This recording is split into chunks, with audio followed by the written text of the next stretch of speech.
Hi guys, welcome back to Code Switch. Playing with dates are always a tedious task. Let's see how we can easily generate recursive pattern dates in .NET Core. Recursive pattern dates are specific patterns that we given to an application, and the application will automatically generate dates based on the specific pattern. And the specific pattern can be every twice a day, like every alternate days, or like every week Mondays and Wednesdays, or like every month April 3rd, or like every year January 3rd. Similar to that we can give patterns and it will generate a list of dates. Now it becomes so easy. Let's see how we can do that. Yeah, so right now I have a program with just a class, that is program, and the name of this program is demo.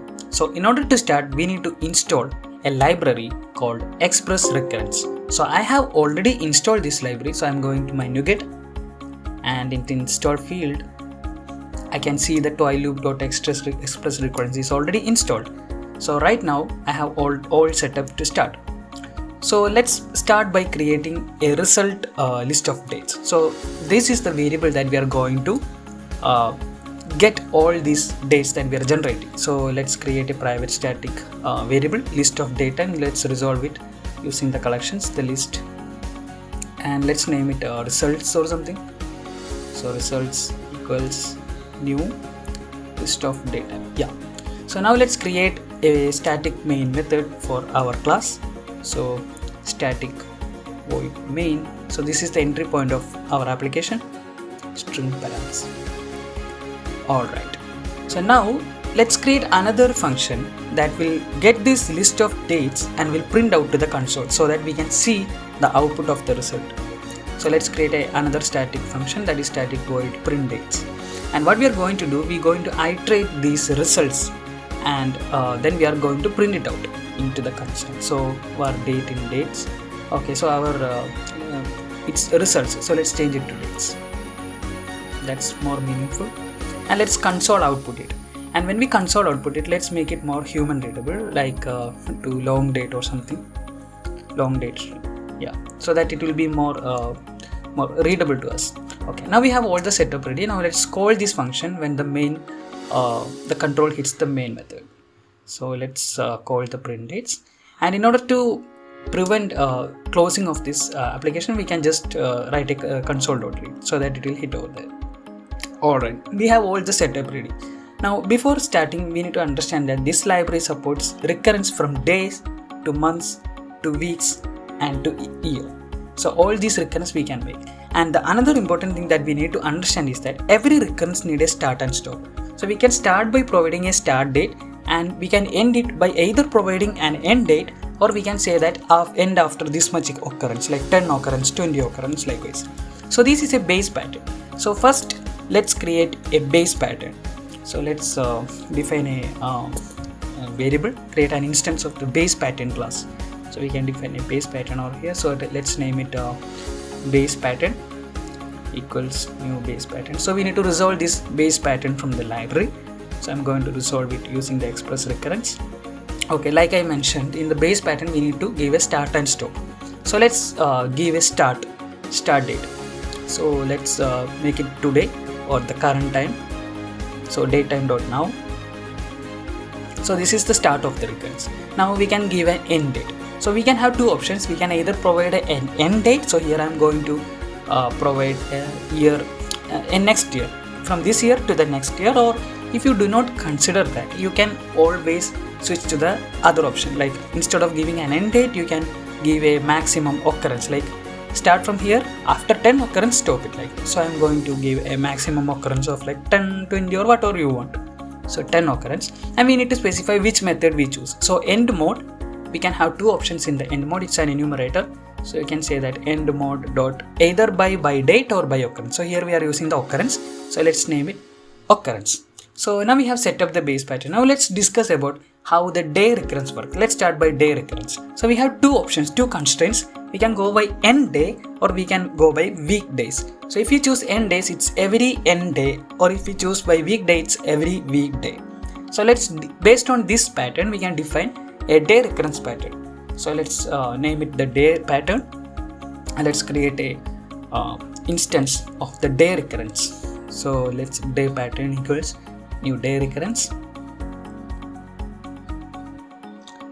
Alright, so first of all what we need to do is we need to specify the parameters. So let's name the constraint, which way we are following. So we are following, but there are two ways, like we mentioned in this. So there is end day and there is a weekday. So if you go by end day, we need to provide the what number, and that what number is always represented as a next. So every one day, this pattern is every one day. Now let's create a let's get the results. So we have the variable dates equal to new recurrence dot. Here we have 4 methods. Let's call the generate days method, and we need to pass the base pattern and our custom pattern. So base pattern is always there for every kind of recurrence, that is base pattern, and let's define the day pattern. Now this results in an object, so from that we need the value. So let's dot value. Now let's try to start this application so that we can the print date function will excite and we can see the results that it generates. So the pattern is every one day. So if you change the next to 2, it's every 2 days, likewise. So if you look at 17, 18, 19, 20, 21, 22, likewise, it generates the date based on every single day. So this is the day pattern. Now we can look at the week pattern, the second pattern that the library supports. So this is the week of recurrence pattern. Here we can specify like every 1 week or every 2 week in these days: Sunday, Monday, Tuesday, Wednesday, Thursday, Friday and Saturday. So let's see how we can do this. So in order to use the week pattern, let's modify the day pattern to make it as a week pattern. So our week pattern, so let's change it, and let's change the object to week recurrence. So week recurrence, as I showed, have 2 items. There is a next that we need to specify in how much, like after how much. So in every 1 week, or you can put every 2 week, likewise, in which all days, like Sunday, Monday, Tuesday. So here I am specifying Mondays, every 1 Mondays, every 1 Wednesdays and every 1 Fridays. Let's say like Monday. So we want dates that are only Monday, Wednesday and Friday till 10 occurrences, right? Now when you call this generate weeks, we need to pass the week pattern as well. So let's pass the week pattern and we can generate the results. So let's try to run the application, and we specify Monday, Wednesday and Friday is what we want. Now if we look at the results that it is generating, we can see that every day it is Friday, Monday, Wednesday, Friday, Monday, Wednesday, Friday, Monday, Wednesday, likewise. So this is how the recurrence pattern produces week.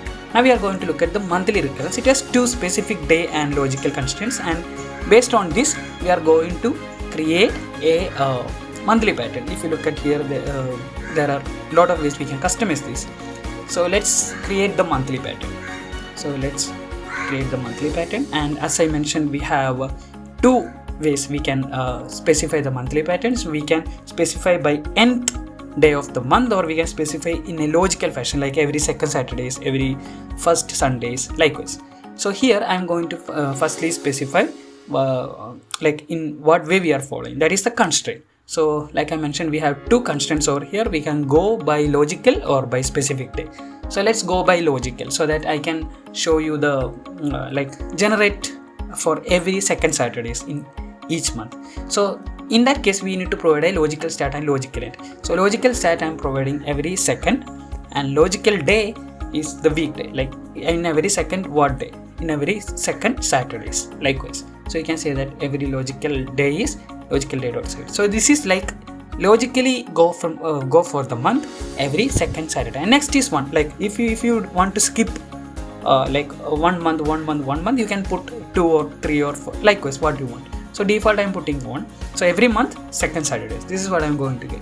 So I am trying to run the application. So we will get only second Saturdays, I believe. Look, we get all the second Saturdays from October, November, December, January, February, March, April and all these things. We can see how we can get for a specific day. So specific day means like every first day of the month or every second day of the month, likewise. So in that case, you can put the specific day and you can put the day of month. At what day of month? This is every month the first day. So now if you look at the dates that it is generating, you can see that it is October 1, November 1, December 1, January 1, February 1, likewise.